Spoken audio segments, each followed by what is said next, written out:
Hi, my name is Turbin Majava, and this is Cat. Yeah, and here's my review of The Hitcher II. I've been waiting from 2003. This is definitely one of the direct-to-video sequels of the time, directed by one Louis Morneau, who has directed action and crime thrillers as well as Carnosaur 2, Joyride 2, and Bats. I'm not sure about having ever seen Joyride 2, but I have seen Bats on TV sometime. I remember it being passingly entertaining. It had some funny moments, and Lou Diamond Phillips. So it probably wasn't entirely horrible. I can't remember much else about it. I am interested to see Retroactive from 1997, starring James Belushi, because apparently that's a time travel movie. And it has the highest IMDb score of all of Louis Morneau's movies at a 6.2. I know scores aren't a direct indicator of quality or anything, least of all entertainment value. There are some amazing movies sitting at scores beginning with a 4 or a 5. In my experience, a score that starts with a 3 is where the top of the shit bucket really begins. The Hitcher II was written by two people with no other writing credits on anything. Charles Meeker, executive producer for the first movie, as well as Near Dark and several others, and Molly Meeker, a family member, I'm guessing, whose only other IMDb credit I could see is acting in one episode of Quantum Leap. All right, so we know that we technically have a script based on characters created by Eric Red, of course, writer of the original movie. He doesn't have a screenplay credit on this, and maybe he dodged a bullet. We'll see. This movie takes place 15 years after the original. C. Thomas Howell returns as Jim Halsey. He is now a cop, rescuing hostages from abductors. Oh, never mind. He's fired because he killed a kidnapper. It was getting dangerously close to something interesting. We can't possibly have that.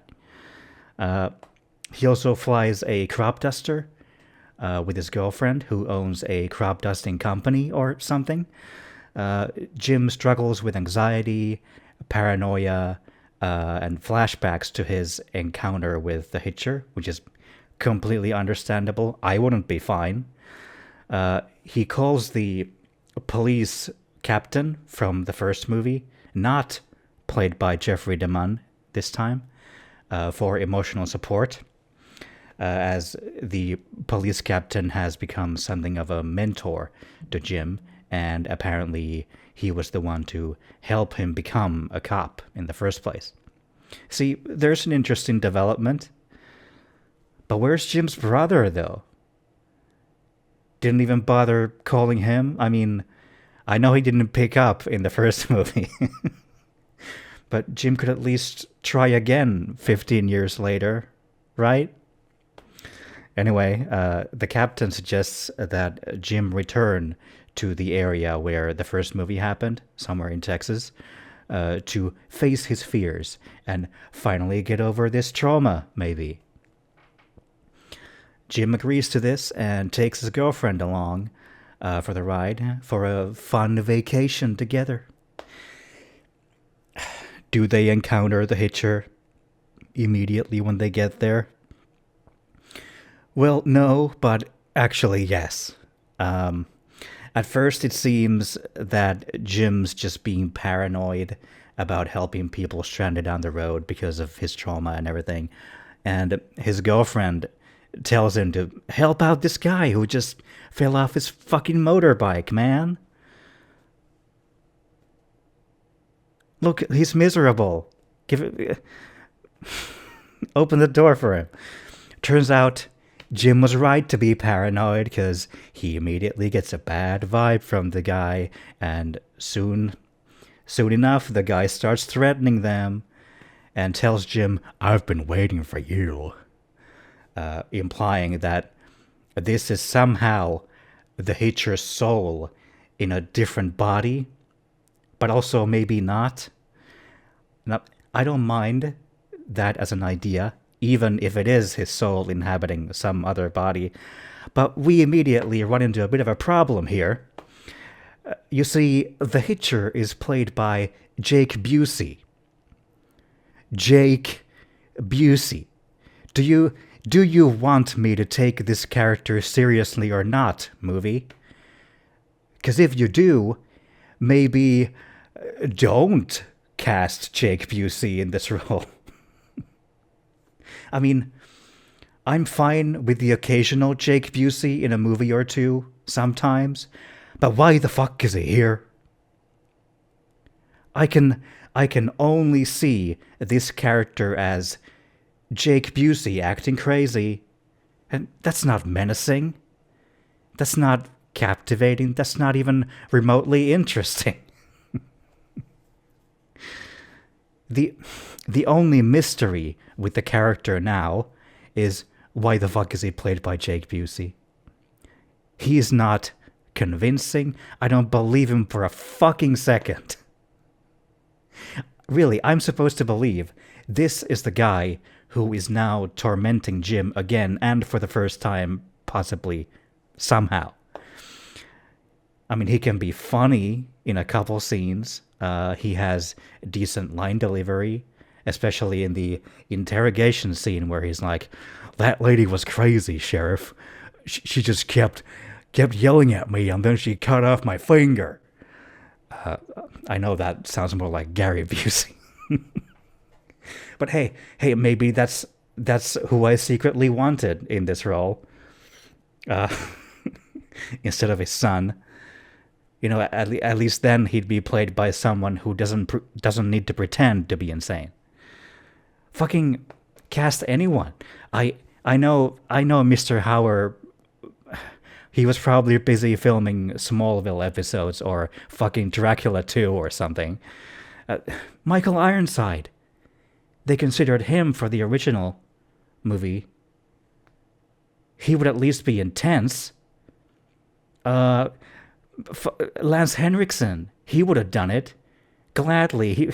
He'd do anything if he thought his character was interesting on paper.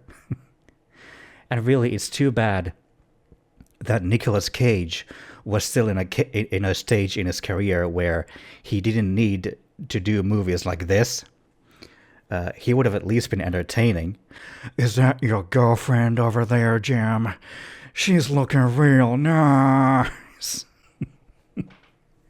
With fucking Jake Busey over here, there's very little entertainment value to be had, and I don't buy him as a threat to Jim. Speaking of Jim, there was a hint in the beginning, in the opening credits.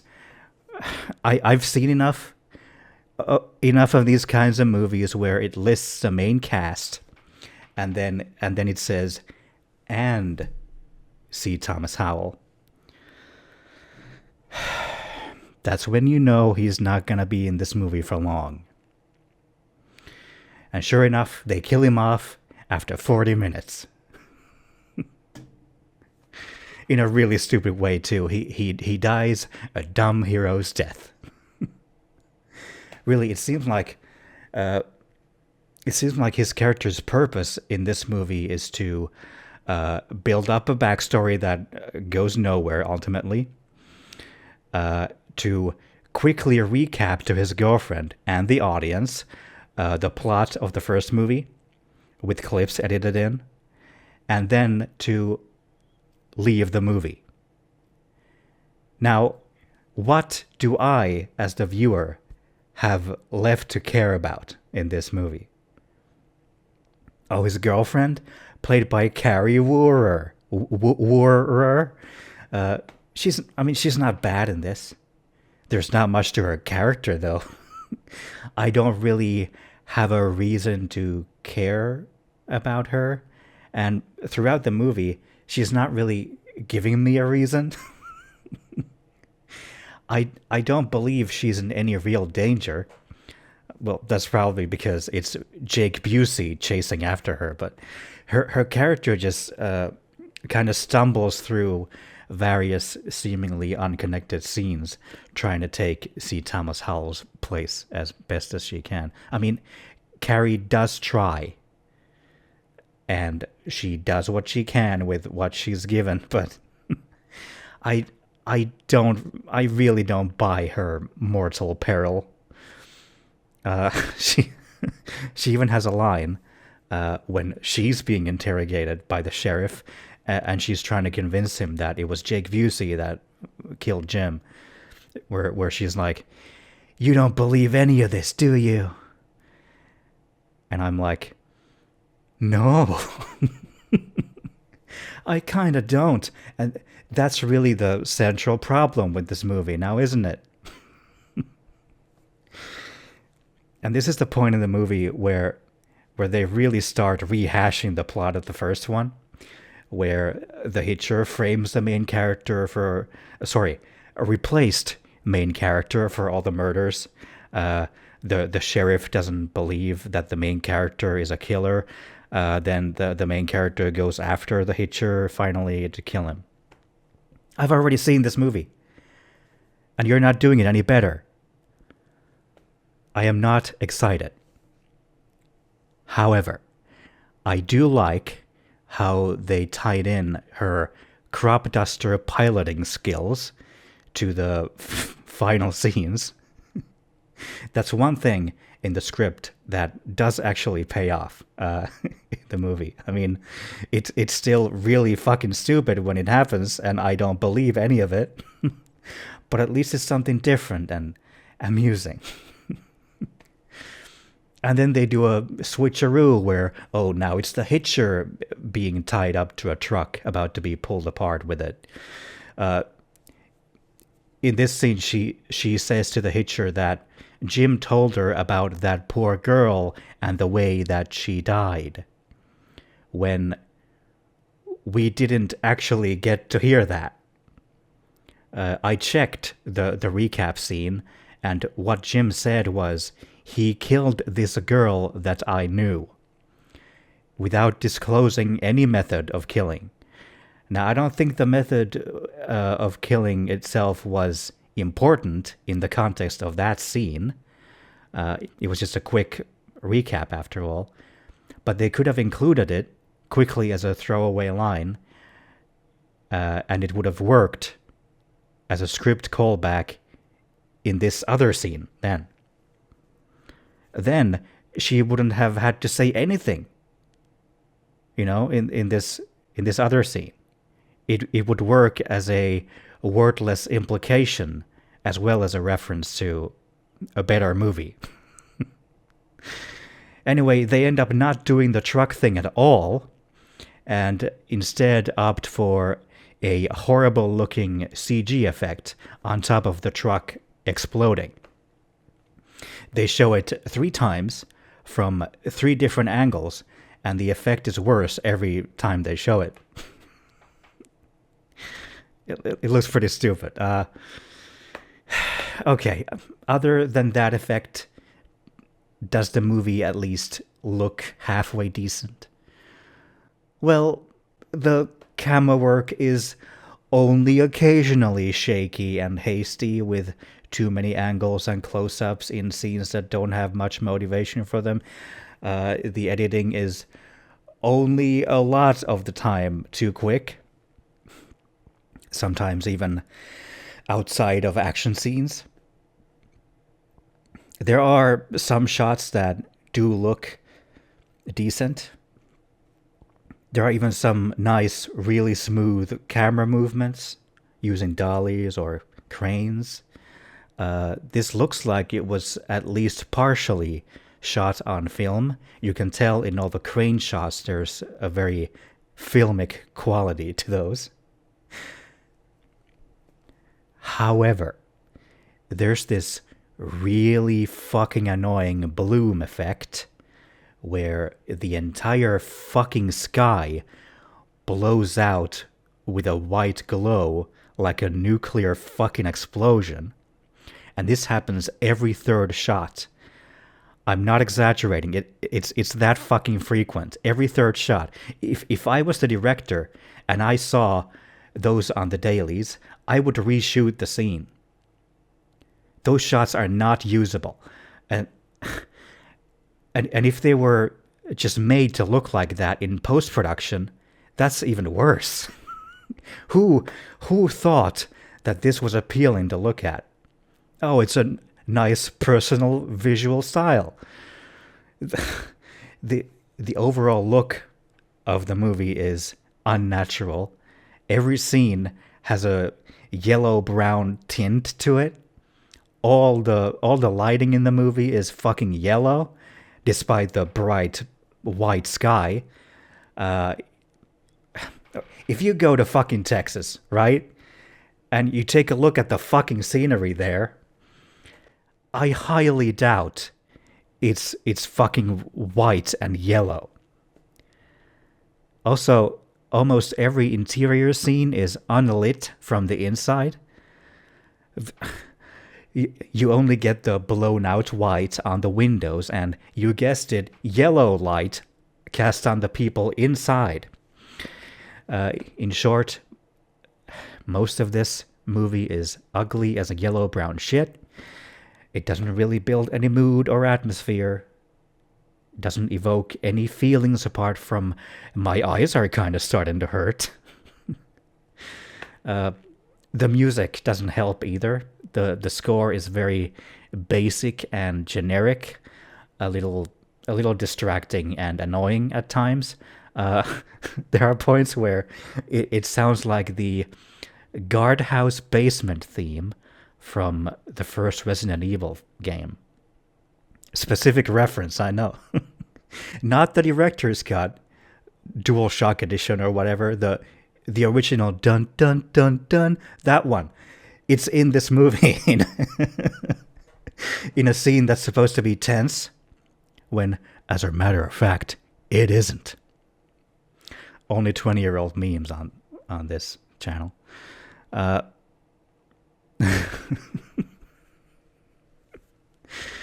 The rest of the score sounds exactly like something you'd find on a royalty-free audio website. It doesn't build any tension, and it would have to do basically all the work anyway, because I'm not exactly thrilled by anything else in this movie. Seriously, fuck this thing. 3 out of 10. 3. One for C. Thomas Howell reprising his role and almost getting something interesting to do with the character. 2 for Carrie Wurr trying her best, I guess. And 3 for the ridiculous crop duster thing. That was at least funny.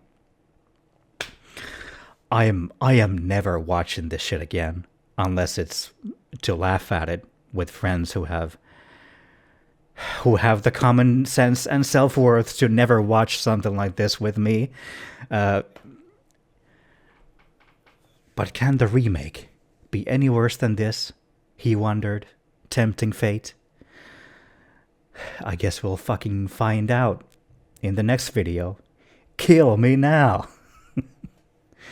Okay, goodbye.